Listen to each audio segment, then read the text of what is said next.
Hello नमस्कार, मैं doctor Rajneesh Kumar आप सभी का एक बार फिर से हार्दिक स्वागत करता हूं। हम बातचीत कर रहे हैं हिंदी साहित्य का सरल इतिहास के अंतर्गत अ, अन्य कृष्ण भक्ति कवि पर आज चर्चा करेंगे। इससे पहले हमने सूरदास और अष्टछाप के कवियों पर विस्तार से बातचीत कर लिया है। और ध्यान में रखिए कि ये जितने भी वीडियो लेक्चर आ रहे हैं आपके आगामी परीक्षाओं के दृष्टिकोण से जो प्रवृत्ति मूलक और रचनाओं पर आधारित सवाल पूछे जाते हैं उनके दृष्टिकोण से काफ़ी इम्पोर्टेंट है। एक एक वाक्य बहुत ही महत्वपूर्ण है। तो अन्य कृष्ण भक्त कवियों के बारे में हम बात करें तो सबसे पहला नाम आता है हित हरिवंश का। इनका जन्म 1502 ईस्वी में हुआ था। और इनके रचना काल की बात करें तो 1543 ईस्वी से लेकर 1583 ईस्वी तक इन्होंने रचना किया। लगभग 40 वर्षों तक इन्होंने साहित्य की सेवा की है। अगर आगे बात करें सन 1525 ईस्वी में श्री राधा वल्लभ की मूर्ति वृंदावन में इन्होंने स्थापित की। मतलब इनका भी संबंध वृंदावन से है और श्री राधा वल्लभ इन्होंने मूर्ति वहां पर स्थापित की थी। हित हरिवंश संस्कृत के विद्वान थे। इन्होंने संस्कृत में भी अत्यंत सरस रचना की है। हित 84 इनकी महत्वपूर्ण रचनाएं, इनकी कविताएं इसमें संकलित की गई हैं। कई बार परीक्षाओं में पूछा जाता है कि हित हरिवंश किसकी, हित 84 किसकी कविताओं का संकलन है। तो आप देख रहे हैं कि इसमें नाम भी छिपा हुआ है हित 84, इसमें हित हरिवंश इसका सही जवाब होगा। तो आपको आधा चीज ध्यान में रखना है, बाकी आप अपने से कर लेंगे। आगे बात करते हैं कि हित हरिवंश द्वारा प्रवर्तित संप्रदाय में राधा की भक्ति की प्रधानता है। आमतौर पर कृष्ण भक्ति शाखा में भगवान कृष्ण की लीला का वर्णन किया गया है। और लेकिन यहाँ पर आप देख रहे हैं कि डिफरेंट तरीके की बात कही गई है। इन्होंने कृष्ण के स्थान पर राधा को महत्ता प्रदान किया है। कई बार परीक्षाओं में पूछ लिया जाता है कि किस संप्रदाय के अंतर्गत राधा की भक्ति की प्रधानता है, तो वो हित हरिवंश द्वारा जो संप्रदाय प्रवर्तित किया गया था जिसका नाम था राधा वल्लभी संप्रदाय, जिसके कि नाम में ही ये शामिल है। तो इसलिए आप देखेंगे कि कई बार परीक्षाओं में आप विकल्प के आधार पर भी सही जवाब दे सकते हैं। केवल वहां पर घबराने की जरूरत नहीं है, अपने आईक्यू लेवल का प्रयोग करके। ठीक है, आगे बात करते हैं। हित हरिवंश ने राधा विषयक अत्यंत सरस रचनाएं की हैं। इनकी रचनाएं कम संख्या में उपलब्ध हैं, लेकिन जितना इन्होंने लिखा है वो महत्वपूर्ण रहा है। खासतौर से हित 84 आपको ध्यान में रखना पड़ेगा। आगे बात करते हैं मीराबाई के ऊपर, जो कि कृष्ण भक्ति शाखा के अंदर स्त्री लेखिक कवि के कवयित्री के रूप में फेमस रही हैं। इनका जन्म 1498 ईस्वी में और निधन 1546 ईस्वी माना जाता है। हालांकि इसको लेकर विद्वानों में काफी मतभेद रहा है। हिंदी की श्रेष्ठ कवयित्री मीरा का जन्म कई जगह लिखा हुआ कि 1516 ईस्वी में हुआ है। ठीक है, लेकिन इनके व्यक्तित्व के इर्द गिर्द अनेक किंवदंतियां गढ़ ली गई। जैसा कि मैंने बताया कि इसको लेकर काफ़ी कन्फ्यूजन है कि मीरा का जन्म कब हुआ था, और इनके विवाह को लेकर भी कि कितने उम्र में इनका विवाह हुआ था। खासतौर से राजस्थान में कई ऐसे शोधार्थी निकले, खासतौर से उस जमाने में जो भक्ति काल पर अध्ययन किए हैं, उन्होंने इसको लेकर काफ़ी डिबेट किया है कि इनका जन्म कब हुआ, इनकी शादी कब हुई, कितने वर्ष की थी। इसको लेकर आप पढ़ेंगे मीरा का काव्य तो उसमें आपको पता चल जाएगा। आगे बात करते हैं कि ये बाबर से मोर्चा लेने वाले महाराणा सांगा की पुत्र वधू थी और महाराणा कुमार भोज की पत्नी थी। ये कई बार एग्जाम में पूछ लिया जाता है। तो यहाँ पर आप देख रहे हैं दो व्यक्तियों के बारे में बातचीत की जा रही है। महाराणा सांगा की ये पुत्र वधू थी और महाराणा कुमार भोज राज की ये पत्नी थी। तो अब आपको ये संबंध पता चल गए होंगे। और महाराणा सांगा बाबर से इन्होंने युद्ध किया था, जो पानीपत के नाम से जाना जाता है, पानीपत का प्रथम युद्ध। ऐसा माना जाता है कि विवाह के कुछ वर्षों के बाद जब इनके पति का देहांत हो गया तो ये साधु संतों के बीच भजन कीर्तन करने लगी। ये ऐसा माना जाता है कि इनके पति का देहांत बहुत जल्दी ही हो गया था और बाद में इनको लगा कि अब हमें भक्ति की तरफ चलना चाहिए, तो इन्होंने साधु संतों के बीच अपनी उपस्थिति दर्ज की। इस पर इनके परिवार के लोग, विशेषकर इनके जो देवर थे राणा विक्रमादित्य, पति का नाम आपने देख लिया भोजराज, और इनके जो देवर थे उनका नाम विक्रमादित्य था, बहुत क्रोधित हुए, रुष्ट हुए। उन्होंने इन्हें अनेक प्रकार की यातनाएं दी और इस पे गाना भी बनाया बहुत सारा, आप देखे होंगे फिल्मों में। ठीक है, उन्होंने इन्हें विष तक का प्याला दिया जिससे खिन्न होकर इन्होंने राजकुल को छोड़ दिया। मतलब बहुत सारी यातनाएं दी गई मीरा को। और उस जमाने की ये बात है, लगभग आज से 500-600 वर्ष पहले की बात है, जब मीरा ने इस तरीके से जो सामंती और पुरुषवादी सत्ता थी उसके विरोध में इन्होंने एक तरीके से सवाल खड़ा किया। बहुत यातनाओं के बाद आखिरकार इनका निधन हो गया 1546 ईस्वी में द्वारिका में हुआ। आप देख रहे हैं कि इनका जन्म राजस्थान में हुआ था, लेकिन इनका निधन कहाँ हो गया? द्वारिका में हुआ। द्वारिका जो कि गुजरात में है। रणछोड़ दास मंदिर में जाकर भजन कीर्तन करना शुरू करती थी। प्राय भक्त कवियों में यह बात पाई जाती है कि वे अपने इष्ट के पास अपने जीवन के अभावों को लेकर उनकी पूर्ति के लिए जाते हैं। आमतौर पर ये भक्त कवियों की बात कही जा रही है, लेकिन वर्तमान समय में भी आप देखेंगे तो जितने लोग मंदिर इत्यादि में जाते हैं वो अपने जीवन के अभावों को ही भगवान के सामने रखते हैं और उसकी पूर्ति के लिए ही कुछ इच्छाओं को प्रकट करते हैं। ये वर्तमान समय में भी प्रासंगिक है और मीरा के समय में भी था। मीरा भक्त थी, भक्त होना कोई बुरी बात नहीं, फिर राणा मीरा से क्यों रुष्ट थे ये सवाल खड़ा होता है और उसका जो कारण है आगे विश्वनाथ त्रिपाठी बता रहे हैं कि मीरा सवर्ण समाज की थी और फिर राणा कुल की बधू थी, इसलिए उनका सामान्य लोगों के बीच उठना बैठना उस सामाजिक व्यवस्था को असहता मंजूर नहीं था जिसमें नारी पति के मरने पर या तो सती हो सकती थी या घर की चार दीवारी के भीतर वैधव्य झेलने के लिए अभिशप्त थी। तो कारण यहाँ पर बताया जा रहा है कि क्यों वहाँ राणा विक्रमादित्य रुष्ट हुए थे और तमाम तरीके की यातनाएं दी थी, क्योंकि मीरा कोई सामान्य महिला नहीं थी बल्कि राजघराने परिवार से संबंधित थी और उन्होंने भक्ति मार्ग को अपनाया जो कि लोगों को पच नहीं रहा था। मीरा को भक्त होने के लिए लोक लाज छोड़नी पड़ी और यही बात राणा को खलती थी, परेशान करती थी। लोक लाज तजने की बात मीरा की कविताओं में बार बार आती है। जब भी आप मीरा के पदों को पढ़ेंगे तो इस तरीके की बात आती रहती है कि लोक लाज को किस तरीके से उन्होंने त्यागा और पाठ्यक्रम में लगा रहता है। यूजीसी नेट के भी पाठ्यक्रम में ये मीरा को लगाया गया है। मीरा ने अपने इष्ट देव गिरिधर का जो रूप निर्मित किया है वह अत्यंत मोहक है। हालांकि कृष्ण को आधार बनाकर सूरदास ने भी लिखा, अन्य कवियों ने लिखा, लेकिन मीराबाई ने हमेशा कृष्ण को गिरिधर नाम से पुकारा है। तो ये काफ़ी इम्पोर्टेंट यहाँ पर फैक्ट्स है और उनके पदों में आप जब देखेंगे तो गिरिधर शब्द का बार बार उल्लेख किया जाता है। मीरा के रूप चित्रण की यह विशेषता है कि वह प्रायः गत्वर होता है। गिरिधर नागर को प्रायः सचेष्ट अंकित किया जाता है, या तो वे मुरली बजाते हैं या मंद मंद मुस्काते हैं या मीरा की गली में प्रवेश करते हैं। तो आप देख रहे हैं कि मीरा ने कृष्ण के किस रूप को अपनाया है। उनके जो कृष्ण हैं वो चतुर हैं, मुरली बजाते हैं और मंद मंद मुस्काते हैं और गली में घूमते रहते हैं, मीरा की गली में घूमते हैं। मीरा नारी सुलभ लज्जा के कारण उनसे सीधे मुंह बात बहुत कम करती हैं। उनके सामने न रहने पर यानी कि वियोगावस्था में वे उनसे वार्तालाप करती हैं, अनुनय विनय करती हैं।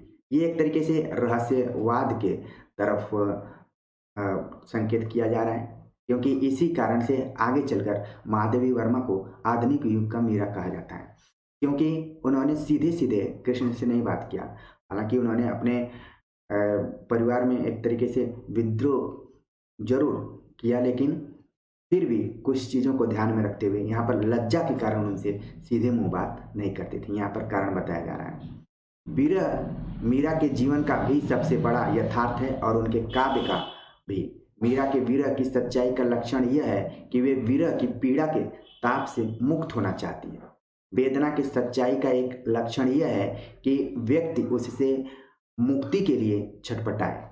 मुक्ति संभव न हो तो भी मनुष्य मुक्तावस्था का स्वप्न देखता है। तो यहाँ पर वेदना की खास विशेषता के तरफ संकेत किया जा रहा है कि वेदना वो वेदना है क्या जिसमें व्यक्ति स्वतंत्रता के लिए छटपटाए नहीं, मुक्ति के लिए छटपटाए नहीं, मुक्ति संभव न हो तो मनुष्य मुक्तावस्था का स्वप्न तो देख सकता है। मीरा के यहाँ विरह वेदना उनका यथार्थ है तो कृष्ण से मिलन उनका स्वप्न है। ये काफ़ी इंपॉर्टेंट पंक्ति है, हो सकता है कि यह परीक्षा में पूछ लिया जाए, तो तुरंत आप अपने दिमाग में रखिए कि ये विश्वनाथ त्रिपाठी का मानना है कि मीरा के यहाँ विरह वेदना उनका यथार्थ है तो कृष्ण से मिलन उनका स्वप्न है। मीरा के जीवन के यथार्थ की प्रतिनिधि पंक्तियों को अगर देखें तो इसमें है कि असुवन जल सींच सची प्रेम बेली बोई, ठीक है, कि आंखों के जल से सींच कर हमने प्रेम रूपी बेल को उपजाया है। उनके स्वप्न की प्रतिनिधि पंक्ति कुछ इस तरीके से है कि सावन माँ उमग्यो महारो हियरा भड़क सुंडिया हरि आवड़ी। आप देख रहे हैं कि इसमें राजस्थानी का भी पुट दिखाई पड़ रहा है और जिस क्षेत्र की थी उसका यहाँ पर आपको प्रभाव दिखाई पड़ रहा होगा। तो दो पंक्तियों को आप ध्यान में रखिए, हो सकता है कि आगामी परीक्षाओं में इनसे सवाल आ जाए। आगे बात करें तो मीरा के काव्य में मध्यकालीन नारी का जीवन बिंबित होता है, दिखाई पड़ता है। मीरा भक्त कवि हैं और उनकी व्याकुलता एवं वेदना उनकी कविता में निश्चल अभिव्यक्ति पाती है, ठीक है। व्याकुलता और वेदना दो चीजें हैं और मीराबाई के कविताओं में ये निश्चल तरीके से दिखाई पड़ती हैं। मीरा की कविता में रूप, रस और ध्वनि के प्रभावशाली बिंब हैं। वे अपनी कविता में निहित वेदना को श्रोताओं और पाठकों के अनुभव के माध्यम से संप्रेषित करती हैं। और ये जो पंक्ति है काफ़ी इंपॉर्टेंट है, घायल की गति घायल जाने और न जाने कोई का यही अभिप्राय है। और कई बार एग्जाम में पूछ लिया जाता है कि ये पंक्ति किससे संबंधित है, तो मीराबाई से आप इसको कनेक्ट करके देखिए। और बहुत ही इंपॉर्टेंट है कि वेदना को श्रोताओं और पाठकों के अनुभव के माध्यम से वह संप्रेषित करती हैं। और ये भी है कि घायल की गति ही घायल जाने, खासतौर से आप जितने भी विमर्श देखेंगे उसमें इसी चीज को उठाया गया, चाहे वो दलित विमर्श हो, स्त्री विमर्श हो या फिर आदिवासी विमर्श हो, अन्य समकालीन विमर्श भी बहुत सारे चल रहे हैं। तो सबकी स्थिति है कि घायल की गति घायल जाने, यानी जो जिसकी पीड़ा है वही समझ सकता है, बाकी तो सहानुभूति स्वानुभूति का सवाल हमेशा साथ में चलता रहता है। आगे बात करें तो मीरा के काव्य पर निर्गुण सगुण दोनों साधनाओं का प्रभाव दिखाई पड़ता है। इसलिए बड़ा कंफ्यूजन सा है कि मीरा को निर्गुण में रखा जाए कि सगुण में रखा जाए। कई बच्चे क्लास में पूछते भी हैं कि मीराबाई सगुण थी कि निर्गुण थी, तो देख रहे हैं कि दोनों साधनाओं का इसमें प्रभाव दिखाई पड़ रहा है। हालांकि कृष्ण भक्ति शाखा में रखी गई हैं तो मुख्य रूप से सगुण के अंतर्गत आएंगी और उन पर नाथ मत का भी प्रभाव दिखाई पड़ता है, क्योंकि बदलते हुए पैटर्न में हो सकता है कि विकल्प में आपसे पूछ लिया जाए कि मीरा के ऊपर निर्गुण का प्रभाव था, सगुण का प्रभाव था, निर्गुण सगुण दोनों का प्रभाव था, नाथों का प्रभाव था। इस तरीके से सवाल आ सकता है। उनके इष्ट देव तो कृष्ण ही है, किंतु राम कथा से संबंधित गेय पद भी उन्होंने लिखे हैं। तो कृष्ण को उन्होंने केंद्र में रखा है, लेकिन राम के बारे में भी थोड़ा बहुत लिखा है। उनकी रचनाओं में आपको कहीं कहीं देखने को मिल जाएंगी। मीरा की कविताएं शिष्ट समाज के साथ साथ राजस्थान के भीलों में भी बहुत लोकप्रिय हैं। ये काफ़ी इंपॉर्टेंट पॉइंट से हो सकता है कि किसी एक्सपर्ट्स के दिमाग में बात आ जाए कि राजस्थान में मीराबाई की कविताओं का प्रभाव किस जनजाति के अंतर्गत मौजूद है, तो इसका सही जवाब हो सकता है भीलों का। आगे बात करते हैं, मीरा की तरह ही रसखान का नाम लिया जाता है कृष्ण भक्त कवियों में। और रसखान देख रहे हैं कि आप मुस्लिम कवि नाम से जुड़ा हुआ है। इनका वृत्तांत 252 वर्षों की वार्ता में मिलता है और उससे यह मालूम होता है कि ये लौकिक प्रेम से कृष्ण प्रेम की ओर उन्मुख हुए। पहले इनके अंतर्गत लौकिक प्रेम आया, फिर धीरे धीरे ये कृष्ण के तरफ प्रवृत्त हुए, उनके तरफ बढ़े। इनकी रचनाओं के बारे में बात करें तो सबसे प्रसिद्ध जो रचना है जिसकी वजह से रसखान जाने जाते हैं उसका नाम है प्रेम वाटिका, जिसका रचना काल है 1614 ईस्वी। और यह माना जाता है कि रसखान गोसाई विट्ठलनाथ के शिष्य थे, यानी कि बल्लभाचार्य के जो पुत्र थे विट्ठलनाथ, उनके शिष्य थे रसखान। और इससे पहले आपने देखा कि अष्टछाप में दोनों के बल्लभाचार्य और विट्ठलनाथ के 4 शिष्य थे। लेकिन यहाँ पर परीक्षा के दृष्टिकोण से आप ध्यान में रखिए कि अगर रसखान की बात आए तो उनके गुरु कौन थे? विट्ठलनाथ। रसखान ने कृष्ण का लीला गान गेय पदों में नहीं, सवैयों में किया है। ये काफ़ी इंपॉर्टेंट यहाँ पर फैक्ट्स आ रहा है कि जितने भी कृष्ण भक्ति शाखा से जुड़े हुए कवि हैं, उनके जो लीला गान है वो गेय पदों में है, ठीक है। लेकिन यहाँ पर रसखान ने सवैयों का प्रयोग किया है। ये कई बार सवाल पूछा जाता है कि रसखान कौन सवैयों के लिए जाना जाता है, तो इसका सही जवाब है रसखान। रसखान को सवैया छंद सिद्ध था, और जितने सरस, सहज और प्रवाहमय सवैये रसखान के हैं, उतने शायद ही किसी अन्य कवि के हों। तो यहाँ पर आप देख रहे हैं कि जो कथन आया हुआ है परीक्षा के दृष्टिकोण से काफ़ी इंपॉर्टेंट है, और ये विश्वनाथ त्रिपाठी का है कि रसखान को सवैया छंद सिद्ध था, जितने सरस, सहज, प्रवाहमय सवैये रसखान के हैं, उतने शायद ही किसी अन्य कवि के हों। तो सवैये के लिए सबसे फेमस अगर कोई कवि रहा है तो वो रसखान रहे। रसखान का कोई ऐसा सवैया नहीं मिलता है जो उच्च स्तर का न हो।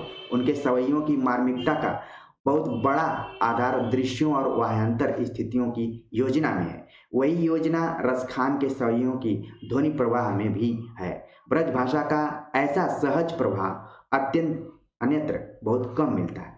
तो आप देख रहे हैं कि विश्वनाथ त्रिपाठी भी आचार्य रामचंद्र शुक्ल की तरह ही कुछ कुछ अपनी बातों को कह रहे हैं। तो इसलिए ध्यान में रखिए, क्योंकि इस वीडियो लेक्चर से आप जुड़े हैं तो इतना क्लियर होना चाहिए कि ये सारी जो बातें कही जा रही हैं वो विश्वनाथ त्रिपाठी के माध्यम से ही कही जा रही हैं। बस मैं इसको नोट्स के रूप में कन्वर्ट कर दिया हूँ, उन छोटे छोटे पॉइंट्स को हाईलाइट करने की कोशिश कर रहा हूँ जो कि आप खुद पढ़ते हैं तो नहीं हाईलाइट कर पाते हैं, बस एक गाइडेंस के रूप में ही है।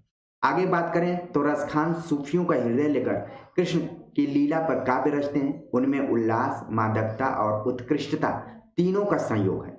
यहाँ पर विश्वनाथ त्रिपाठी ने काफ़ी इंपॉर्टेंट पॉइंट्स की तरफ संकेत किया है कि रसखान का जो हृदय है वो सूफियों से प्रभावित है। उन्होंने उससे प्रभावित होकर कृष्ण लीला पर काव्य रचा है, और उसमें 3 चीज़ों की तरफ संकेत किया है: उल्लास, मादकता और उत्कृष्टता।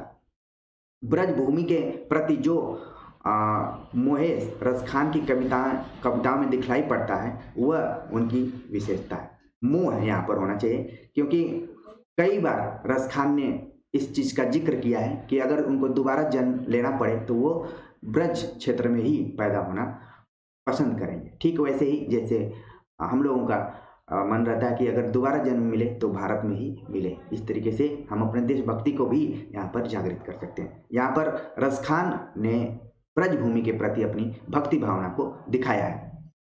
रसखान प्रेम भावना की अछूती स्थितियों की योजना करते हैं, इसीलिए रसखान के यहाँ दूसरों की कई बातें कम मिलेंगी, और कुछ सवैयों के माध्यम से इसको हम देख सकते हैं कि मोर पंखा सिर ऊपर राखी हो, गुंज की माल गरे पर हिरोंगी, ओढ़ी पीताम्बर लय लकुटी बन, गोधन ग्वारन संग फिरोंगी।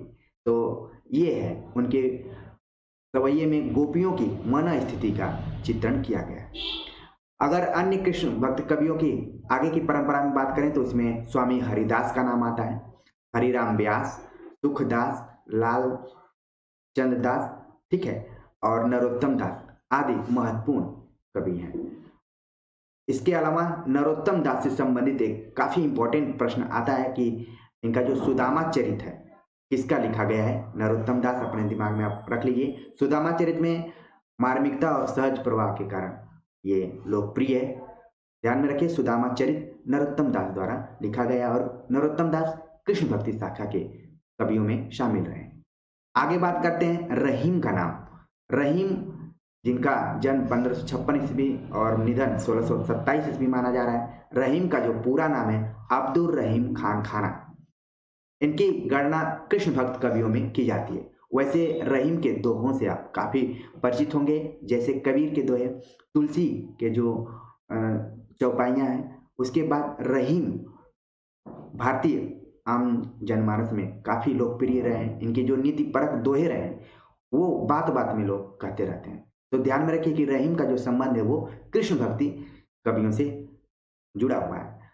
रहीम ने बरवे नाय का भेद भी लिखा है, ये इंपॉर्टेंट है, परीक्षाओं में घूम फिर कर आता रहता है। बरवे नाय का भेद रहीम ने लिखा है, जिसमें उनकी यह रचना तो निश्चित रूप से रीति काव्य की कोटि में रखी जाएगी। हो सकता है कि परीक्षा में पूछ लिया जाए कि बरवे नय का भेद किस प्रकार की रचना है, तो रीति काव्य की कोटि में ये रखी जाती है। लेकिन रहीम को भक्त हृदय मिला था, उन्होंने रीति काव्य को जरूर ध्यान में रखा था, लेकिन उनके अंदर भक्ति भावना भी थी। उनके भक्ति परक दोहे और उनके व्यक्ति और रचनाकार का वास्तविक प्रतिनिधित्व करते हैं। ऐसा माना जाता है कि उनके मित्र तुलसीदास थे, उन्होंने बरवे रामायण की रचना रहीम के बरवे नय का भेद से उत्साहित होकर की थी या फिर प्रभावित होकर की थी। ये काफ़ी इंपॉर्टेंट फैक्ट है, परीक्षाओं में कई बार पूछा जा चुका है कि बरवे रामायण तुलसीदास किससे प्रभावित होकर लिखा था, तो इसका सही जवाब है रहीमदास। ठीक है, और उनके मित्र थे और समय समय पर ये दोनों आपस में बातचीत भी किया करते थे, जैसे आप लोग अपने मित्रों से बातचीत करते हैं। आगे बात करें तो रहीम सम्राट अकबर के प्रसिद्ध सेनापति बैरम खां के पुत्र थे, वे स्वयं योद्धा थे। आप यहाँ पर देख रहे हैं कि कवि होने के साथ साथ रहीम के जो पिताजी थे उनका नाम था बैरम खां, और बैरम खां ये कोई योद्धा थे, और इतिहास पढ़े होंगे तो अकबर और बैरम खां के रिश्ते को आप अच्छे से जानते होंगे। उसी जमाने में कवि गंग थे जिन्होंने कि रहीम पर कुछ छप्पे लिखा है। ये परीक्षा के दृष्टिकोण से इंपॉर्टेंट है, हो सकता है पूछ लिया जाए कि रहीम के ऊपर किसने छप्पे लिखा है। आप देख रहे हैं इससे पहले हमने सवैये की बात की, लेकिन गंग ने छप्पे लिखा है और उससे प्रकट होता है कि रहीम भी पराक्रमी सेनानी थे, वो भी योद्धा की तरह ही थे। और ये छप्पे क्या है, खल भलित शेष कवि गंग भन अमित तेज रविरथ खस्यो खनानन खान बैरम सुवन जबही क्रोध करी तंग कस्यो। तो एक तरीके से उनके पराक्रमी व्यक्तित्व के बारे में कवि गंग ने संकेत किया है। आगे बात करें तो रहीम अरबी, फारसी, संस्कृत आदि कई भाषाओं के जानकार थे। कई बार एग्जाम में पूछ लिया जाता है कि रहीम कौन कौन सी भाषाएं जानते थे, तो ध्यान में रखिए अरबी, फारसी और संस्कृत के साथ ही कई भाषाओं के वो जानकार थे। बहुत उदार, दानी और करुणावान थे। उनके व्यक्तित्व को आप देख सकते हैं। अंत में उनकी मुगल दरबार से नहीं पटी और अनुश्रुति के अनुसार, लोगों के अनुसार उनके अंतिम दिन तंगी में गुजरे थे। आमतौर पर ऐसे ही होता है, जब आप सत्ता से थोड़ा सा टकराव लेंगे तो आपकी स्थिति बहुत अच्छी नहीं होती है। ठीक वैसे ही रहीम की भी स्थिति रही। आखिरी दौर में उनका बहुत खराब हाल था और तंगी में भी गुजरे। तंगी का मतलब है कि आर्थिक स्थिति भी उनकी ठीक नहीं थी। अगर रहीम की रचनाओं के बारे में बात करें तो रहीम दोहावली या सतसई, देखिए एक तो बिहारी से संबंधित सतसई है, दूसरी रहीम ने भी सतसई लिखा है, इसका नाम रहीम दोहावली भी है। तो ये काफ़ी इंपॉर्टेंट है, ध्यान में आप रख लीजिए। आप देखेंगे हिंदी साहित्य में सतसई नाम से बहुत सारे लोगों ने रचनाएं की। इसके अलावा दूसरी जो रचना है श्रृंगार सोरठा, मदनाष्टर और रास पंचाध्यायी। इससे पहले हमने रास पंचाध्यायी पर बातचीत किया था, तो नंददास ने भी लिखा था, लेकिन यहाँ पर आप देख रहे हैं कि रहीम की भी रचना है रास पंचाध्यायी। इसलिए इस वीडियो लेक्चर को देखते हुए आप अगर नोट्स बना रहे हो तो जरूर इसको एक जगह नोट कर लीजिए। इसके अलावा रहीम की जो खास रचना है जिसका नाम है केलु कौतकम, जो कि ज्योतिष ग्रंथ माना जाता है और कई बार एग्जाम में पूछा जा चुका है, चाहे वो टीजीटी पीजीटी का एग्जाम हो चाहे किसी भी तरीके का एग्जाम हो, इसमें ये सवाल आता ही रहता है कि खेल कौतकम किसकी रचना है और इसकी विषय वस्तु क्या है। वर्तमान में बदलते हुए पैटर्न पर इस तरीके के सवाल पूछे जा सकते हैं। और खेल कौतकम की जो भाषा है वो संस्कृत फारसी मिश्रित है, तो आपको ये भी ध्यान में रखना पड़ेगा कि खेल कौतकम ज्योतिष ग्रंथ है, रहीम द्वारा लिखा गया है और उसकी जो भाषा है वो फारसी मिश्रित, संस्कृत फारसी मिश्रित भाषा है। रहीम ने तुलसी के समान अवधि और ब्रज दोनों पर अधिकार पूर्वक रचना की है। एक काफ़ी इंपॉर्टेंट यहाँ पर फैक्ट्स आ रहा है। जब हम तुलसीदास के बारे में बातचीत कर रहे थे तो उसमें हमने चर्चा किया कि तुलसीदास अवधि के साथ साथ ब्रज पर भी समान अधिकार रखते थे और रहीम उनके मित्र थे, तो ये भी उनसे पीछे नहीं रहे, इनका भी अधिकार था दोनों भाषाओं पर। और आज के वर्तमान समय में बात करें, जैसा कि मैंने पहले भी बताया कि रहीम के भक्ति और नीति पर जो दोहे हैं आज भी लोगों के जुबान पर रहते हैं। तो इस तरीके से हमने कृष्ण भक्ति शाखा के अन्य जो महत्वपूर्ण कवि हैं उनके व्यक्तित्व को लेकर बातचीत की, उनकी रचनाओं को लेकर बातचीत की, उन रचनाओं की विषय वस्तु को लेकर बातचीत की जो कि परीक्षा के दृष्टिकोण से काफ़ी इंपॉर्टेंट हैं, और उन महत्वपूर्ण पॉइंट्स को भी रेखांकित करने की कोशिश की जो कि आपके लिए काफ़ी इंपॉर्टेंट थे। तो आज का ये वीडियो लेक्चर कैसा लगा कमेंट्स कर जरूर बताइए। मिलते हैं एक नए टॉपिक के साथ, तब तक के लिए नमस्कार।